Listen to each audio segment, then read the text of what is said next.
And welcome Dr. Charles Adams. He's joining us today to talk about the ripple effect. Dr. Adams, thanks so much for joining us. Thanks for having me. Appreciate you joining us. Dr. Adams is Rhode Island Hospital's Chief of Trauma and Surgical Care. He's employed by University Surgical Associates.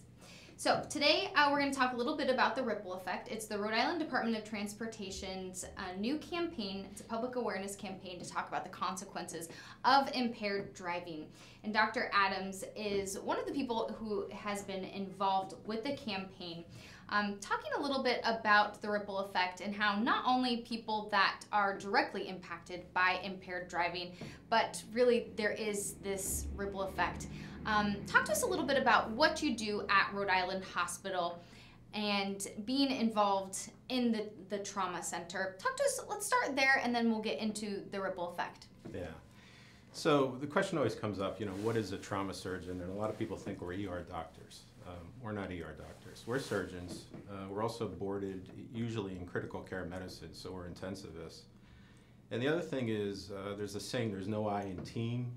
That's really true of trauma, because to be a trauma center requires a lot of people.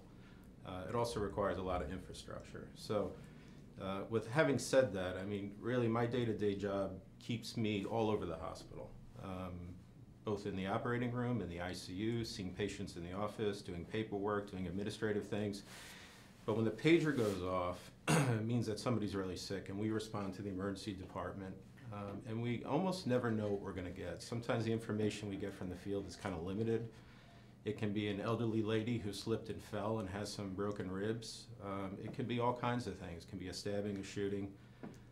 Some of the hardest things, though, to take care of are children, and especially the problem as it relates to drunk drivers. I think the ripple effect is a great name, because it really does, like ripples going out from the center of something. It just touches so many people.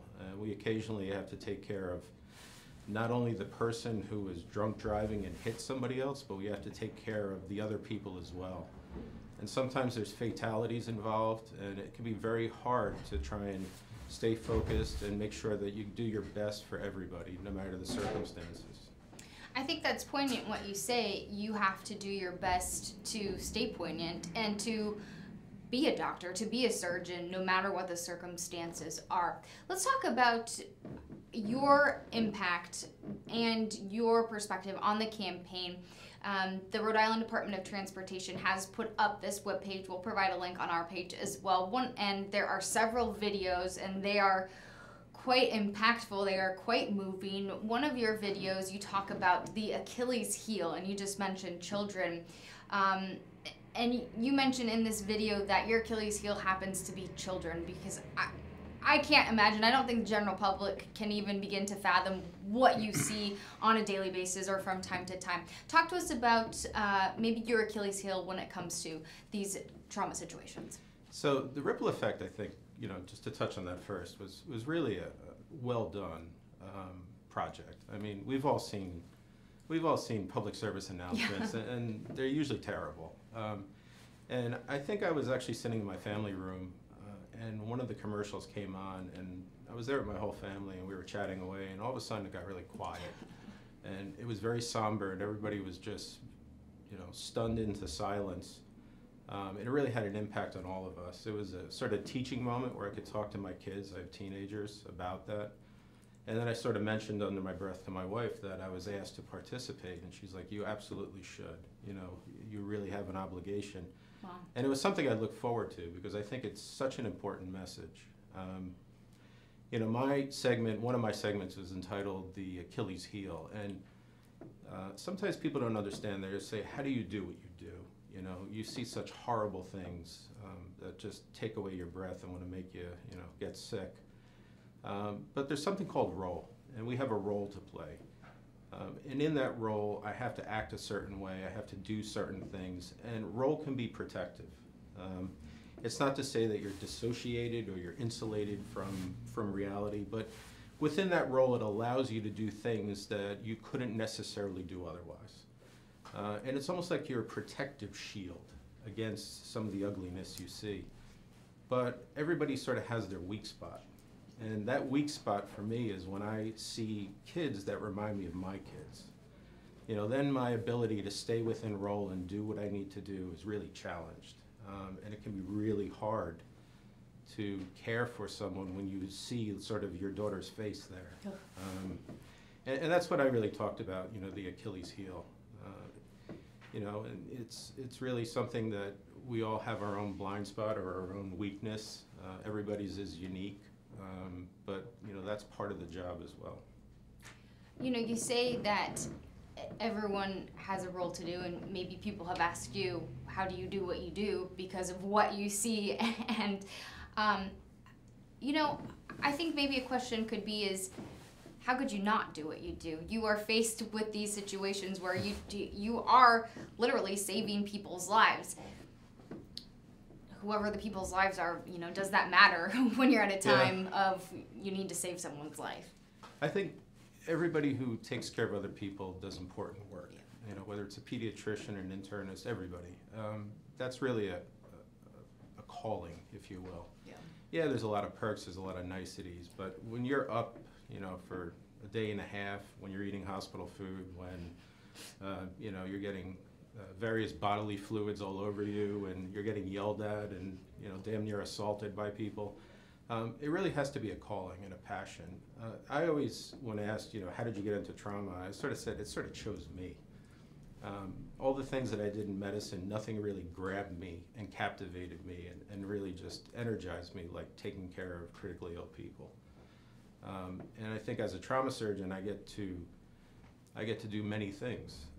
So I can be an elective surgeon, I can take care of routine problems, I can take your gallbladder out, or God forbid, I can take care of you when you crash your car or when something bad happens to you. So it's a very diverse practice, and it's never a dull moment. It's remarkable. Let's talk a little bit more about the ripple effect and talk about impaired driving. Can you talk about, because the ripple effect is in fact this idea that it doesn't just impact the people who are involved in the impaired driving crash. There are ripples, and it impacts people like yourself, the people that are working at the hospitals. They impact people who are there, they're on the scene, and they impact those people's families. Because when you're dealing with someone, whether it's a victim, whether it's someone who caused a crash, I don't know how you don't take that home with you, or you can't take those mental pictures home with you, or I don't know. And that can affect you throughout later on in your life. And that's kind of the whole idea of this ripple effect campaign. Can you talk about how your work in the medical industry, dealing with impaired driving crashes, has affected you personally? I think, first of all, the ripple effect, as I said earlier, is just a great name. And the reason is, I think when you're getting behind the wheel and you're impaired, you don't really think about all the lives that you're going to change irrevocably. God forbid you kill somebody or you kill several people, and you go away to the ACI or something. Your life is irrevocably changed, but the holes and the voids you leave, the people that grow up without a parent, or the people that lose their spouse, or so many lives are touched. And as you alluded to, the healthcare providers, the police, the first responders, paramedics, EMTs, the nurses, the doctors, the technicians, part of that giant team, everybody gets touched by that, and they take that home with them. And when they're alone, it sort of eats at them. So it's really appropriately named. When you and being the chief of trauma and surgical care, you're in charge of a wide body of staff, correct? Yes. Okay, so other people are also seeing this as well. How do you deal with that as chief? Because I'm sure other people are seeing this. You have to deal with that as well. I mean, there's multiple ripples here that we have to deal with. Yeah, when I was young and stupid, and some people say I'm still stupid, I used to think, we were somewhat invincible, that we could tolerate these things and that we could keep our emotions in check. Yeah. And really, as I have, 7 or 8 or 9 partners that take in-house call. There's always a trauma surgeon in the hospital 24/7, around the clock, every holiday, every weekend. You know, that takes a lot of commitment, but what we sometimes don't acknowledge is that there's a cost of caring for people, and seeing some of the ugliness you do, you know, we experience sort of a psychological trauma beyond the physical trauma that we see. And over the years, I think I've become more cognizant of that, to be supportive of my partners and other people, to talk about it. It's sort of something that in the past, it was viewed as a sign of weakness, that we, you know, how we weren't supposed to have emotions. We weren't supposed to, you know, to manifest any kind of stress or distress for doing what we do. But I think that's a bad message, and I think just the opposite is true. I think we should acknowledge what we do is important and it's worthwhile doing, but I also think that we need to take care of ourselves. And there's many different ways you do that. Do you think that you can then in turn provide better care once you're taking care of yourselves? I do. I really do. I think, you know, whether you take care of your physical needs with exercise or something else, or a hobby or a diversion, or your spiritual needs or your emotional needs, I really think those are all important facets for everybody.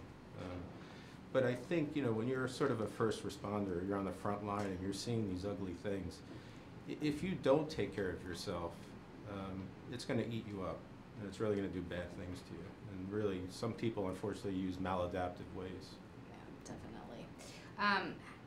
And whatever reason it takes for you to not make that decision to get behind the wheel, or to whatever decision that takes, whatever conversation we're having here on the show, or whatever news article you're reading, there are a lot of ripples. So we hope that we can help you make the right decision, because there are a lot of consequences. Yeah, I think, you know, that is a good point, because when you're impaired, when you're buzzed, when you're, you know, you're having a good time, you're with friends, you're rowdy, you're not going to have the brains to think. You're not going to think about your actions. You really need to do the right thing before you're impaired. And with ride sharing, I mean, it's probably cheaper than the drinks you're buying to get home. You know, leave your car, take a ride home. It used to be call a cab, but now, I mean, everybody has a smartphone. You can have a ride in 5 minutes. They can get you home. They can take you back the next morning. It's really just preventable. It's stupid. And you can't put that genie back in the bottle. When your life has been, you know, destroyed, and you've destroyed other lives, you can't undo that. And you're sort of going to live with that what if. And I don't know about you, but I find regret to be a bitter emotion. I hate regret. And when you destroy several lives, you're going to have regret, and you're going to live with that every day of your life. So just don't do it. Wise words from the doctor. Are you surprised at all with the amount of impaired crashes that you see come into the hospitals and the rooms that you see? Would you have thought that things would have gotten better over time? The amount of campaigns and awareness and ride sharing, are you surprised at what you're seeing on a daily basis or a yearly basis? It really is remarkable. You know, we have a local problem, I think, but that problem cuts across every state, every socioeconomic group. You know, every 50 minutes in the United States, someone dies because they were drunk driving. You know, that's about 30 people a day.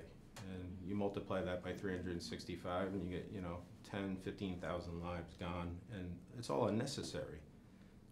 I would think that with public service announcements, with ride sharing, with awareness, that would change. But I think really what needs to change is that society, our tolerance of that behavior in our friends and in our family has to change. The message has to be, that's not okay. You know, that's wrong, that's shameful, don't do that. And it's not until we as a society want to do the right thing that that behavior will no longer be tolerated. I mean, if you think in the current environment, there's so many behaviors that were tolerated for so long that are now no longer tolerated. When is that going to translate over into drunk driving? I'm not sure, and I hope sooner rather than later. In fact, the ripple effect is just part of the Rhode Island Department of Transportation's 10-year safety plan, which is aimed at reducing the number of annual traffic fatalities to 0. So working on it, it's part of the strategy. Do you foresee that happening? There's some traction nationally in this area. The trauma surgeon community is really trying to move towards zero preventable deaths. We, as a modern society with all our technology, should not tolerate people dying needlessly. And there's a big push for that. So I'm really glad to see that the Rhode Island DOH, or DOT rather, is behind that. They're at the forefront. I think a lot of states are starting to get together and do the right thing. And I think it's long overdue. I'm curious, this could be kind of sort of tied in, it could be sort of different, but curious your thoughts on, be it distracted driving, sort of impaired driving. Do you see people coming into the trauma center with that? Yeah, we see that a lot. Sometimes if I drive, an SUV, I look down, I would say just about 3 out of every 4 cars on the road are texting, and it's just nauseating. You're driving 70, 80 miles an hour because everybody speeds in Rhode Island, and you're not paying attention. That's a lethal weapon you're driving. And again, our tolerance as a society for that has to change. And there should be a ground rule or ground roots movement. We should demand that the auto industry embrace the technology that when the ignition is on, your phone's deactivated. It can easily be done, except in an emergency. But we haven't had the will to do the right thing. And there's many things that we can do about that. The thing about trauma and trauma surgery, if you will, is it's by and large a lot of what we take care of is preventable. And whether that's putting on a helmet when you get on a motorcycle or on a bicycle even, it's whether you don't drive drunk or you don't take drugs or you don't text or you look after your grandmother or you get rid of those throw rugs or you do so many little things, you can prevent so much harm and injury, so much loss of life and so much wasting of money. But again, we as a society have to embrace that. The #1 killer of Americans from age 1 through 45 is trauma. It really kills more Americans than just about any other disease during that time period. Yet the funding for trauma research is negligible. We put more money into HIV research than we do into trauma, and yet it kills more Americans for over 4 decades. We shouldn't tolerate that as a society. We really need to change that. Preventable and very sad as well. Very sad. It makes a large impact, I think, on people's lives emotionally as well. So a very large impact. As we wrap up here with you, Dr. Adams, I think that was a very poignant message to leave off on. If you do have one message you want to tell people, what would you think that would be when it comes to impaired driving? Yeah, just don't do it. Think about it, when you're sober, before you go out, have a plan, have a designated driver, use a ride share. Don't even take your car. Leave your car home. Take a ride share to where you're going. Then that temptation, oh, I'm really not that bad. I'm going to just wing it. I got away with it so many times. Do the right thing before, you make a mistake. Think about the consequences. Think about yourself and just plan accordingly. No one when they're impaired can make a rational decision. You need to do the right thing up front. Think about it. Do the right thing. Dr. Charles Adams, thank you so much for joining us today. We're talking about the ripple effect. You can find more information. We'll have a link on our website as well. Hang tight as we get set up here for our next guest on GoLocal Live. Thanks so much. Thank you so much. Appreciate it.